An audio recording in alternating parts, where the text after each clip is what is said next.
want to talk to you about how to stay young the first 100 years. Now I know what you're thinking. You're thinking, do I really need to know how to stay young 100 years? I mean, that sounds pretty far-fetched, but it's actually not. You need to start thinking about what it means to live a long time. So let's look at some facts. The average lifespan in 1900 was 49 years old. Now there's no doubt that that's because a lot of people died when they were really young because we didn't have the kind of health care that we provide today.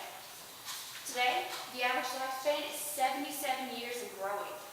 Scientists from the University of Texas predicted that by the year 2050, over 800,000 Americans will live to 100, and many will live to 150. So what does that mean?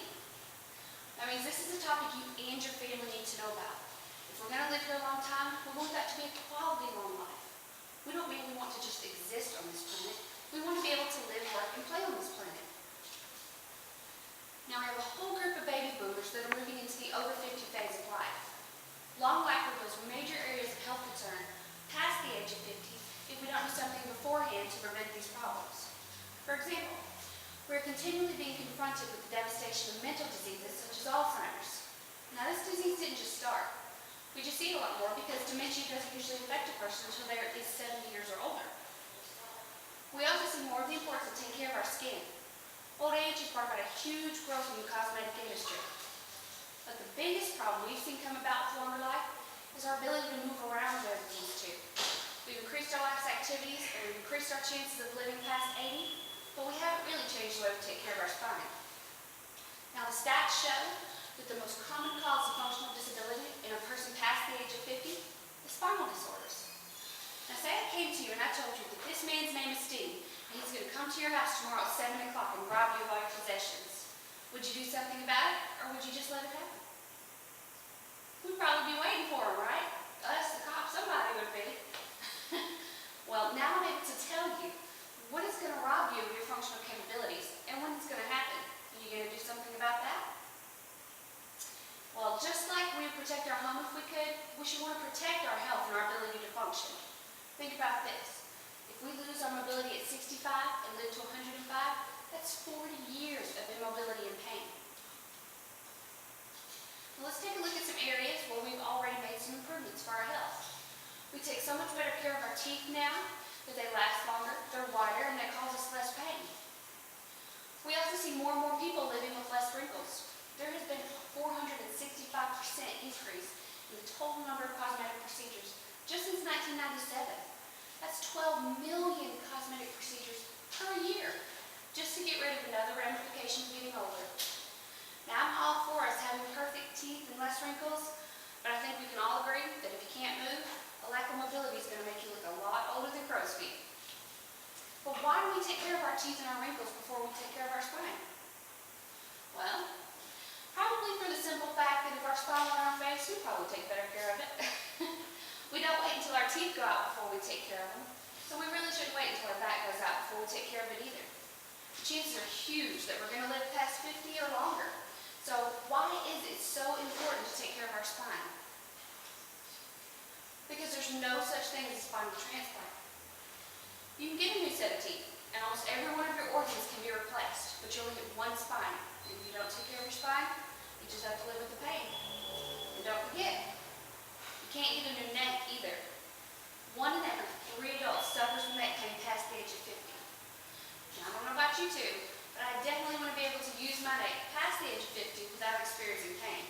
So, let's take a look at what would happen if we didn't do anything preventative about this. If we simply let nature take its course. This is a mobility scale. The numbers on the bottom represent your age, and the numbers on the side represent your maximum mobility. You see, we reach maximum mobility at about the age of 23, and then that line just starts to drop. By the time we're 50, we're at 50% mobility. And by the time we're 60, we only have 25% of the mobility we had at the age of 23. So the question is, can the scale be changed? Do we have to let nature take its course, or can we alter these results? Well, the good news is, with preventative care, we can greatly improve the lines on this scale. That red line shows what happens when we do nothing. That green line shows the changes that can be made with chiropractic care. You see, we can actually hold your mobility at about 75%, all the way through 80 years old, at least. Now, that's you want and need. If we're going to live here a long time, we might as well be able to move and function. So why not take the necessary steps to make sure that happens? Well, a lot of times I hear it's better to start when you're young. But what about those of us who are already past the age of 50, who are already experiencing pain? Is it too late for us? And I'll say, of course not. In fact, it's never too late to start. I want to congratulate you two on already getting here to take care of yourselves. We definitely want you on track for a healthy life. There are a few things that you must do to continue through. The first thing is to follow through with that entire recommendation of care you were given. It's going to be easy to think that once you get out of pain, you don't need treatment anymore. But if you drop out after pain relief, you'll never be able to change the results on that scale. Pain is always the last to show and the first to go. You have to continue through all 3 phases of care. So let's take a look. Phase 1 is pain relief. Most people have what's called a subluxation, or pinching of the nerve, and this can impact many areas and organs of the body, causing discomfort in ways you wouldn't even relate to a back problem. Think of it like this. A water hose works perfectly unless there's a twist or a kink in it. And when that happens, it stops the flow of water from running through the hose. Well, in the same way, the misalignment of your spine is causing nerve interference. And this stops the flow of messages running from the nerves to the rest of your body. You remove that nerve interference, flow is restored, and so is your health. So, how do we get rid of that nerve interference? Oh, you know what? I'm just getting ahead here. We get rid of it through a series of adjustments. The adjustments gradually move your spine away from the nerves, allowing your body to heal itself. You think, great. I get a few adjustments, I get out of pain. Why can't I just stop going after that? Well, like I said before, this is just your first phase of care, and this alone will never solve your problem or change that mobility scale. You have to continue to phase 2, stabilization. Now, there is a reason we don't want you to drop out after pain relief. Your spine has actually been misaligned for such a long time that your body now thinks that's correct. Your body muscles and spine have to be retrained and kept in proper position for an extended period of time, or your body's actually just going to pull it right back out of place. Well, why does it take work and time? Well, for example, can you go to the gym one time and come out in shape? I'm living proof that's not true. You have to work really hard, and if you stop going, your muscles go right back to the way they were. Well, have either of you ever had braces? No? Nobody has though? Were they able to wear them one day and have perfect teeth? No, unlucky for them, probably not. They had to wear them for a really long time, and they probably even had a retainer after that. But in the same way, our doctors have given you a recommendation of care that's not only going to get you out of pain, but will allow your body to accept that proper alignment as the norm. The final phase is maintenance. Now, this is perhaps the most important phase because this is where we're able to change that mobility scale for your life. The good news is, it's not going to take a lot of time or money. It'll be simple and affordable, but it is essential to changing that scale. Have you ever heard anyone say, once you see a chiropractor, you have to go back for the rest of your life? No? Well, guess what? It's true. But then again, what doctor doesn't want you to come back for maintenance? I mean, you don't go to an eye doctor and they say, okay, you've got 20/20 vision, so we don't need to see you back till you can't see your hand in front of your face. No, I don't think so. There's definitely not a doctor out there who would recommend that you ignore your health when there's a problem, and we certainly won't either. But don't worry. We don't want you to come back any more times than you have to. The purpose of our recommendations is just to change that mobility scale for your life. We may not be able to give you perfect teeth or less wrinkles, but we can enable you to move so that you can work, play, and stay young the first 100 years.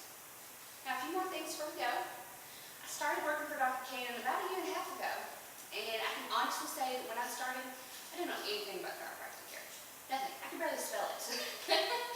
But now, my entire family gets adjustments. I mean, my parents, my sister, my husband, my kids, we all get adjustments, and we've all seen results anywhere from back pain relief, headaches, to ADHD management. And our results have actually been impressive and life-changing. So I can't wait to hear about what it does for you guys. And of course you say, yeah, I do care about my health and my future, but what about my family and friends? What about their mobility skills? Is there anything we can do for that? I say, of course. In fact, it's never too soon to start. Even an infant can suffer trauma to the spine during childbirth, so it's easy to see how we can actually start our lives with untreated problems. But like I said before, you smart. You're here, you're taking care of your health in the future, so we want your family and friends to get in here now. The good news is, we can go ahead and schedule them tonight for any date and time. They can always change it if they need to in the future. But doing that guarantees participation in this amazing deal I'm about to tell you. Now usually, when a new patient comes in, they get scans, x-rays, therapy, consultation, and first adjustment. That's spread out between 2 visits, and that can actually total to about $250. Now we do have promos from time to time where you can get in at a discounted rate, but just for attending this class tonight, I'm going to give you the greatest deal ever. Those first 2 visits for anybody that you book with us tonight, their visits will only be $10 total. And we'll get them in here, I'll call them and I'll say, hey, James and Judy have a gift of health up here. They want to put your health above everything else you've got going on right now. So you need to come in, check it out, and see if chiropractic care will help you. So I know you might have been thinking about somebody while you're sitting there, so do not leave before stopping at the front desk and booking that appointment form so you can get them on board of this amazing offer. And that $10 that we get from them, Dr. Cannon will donate that to the Carl Perkins Center for Child Abuse Awareness Month this month. So that's awesome. Any questions before we leave?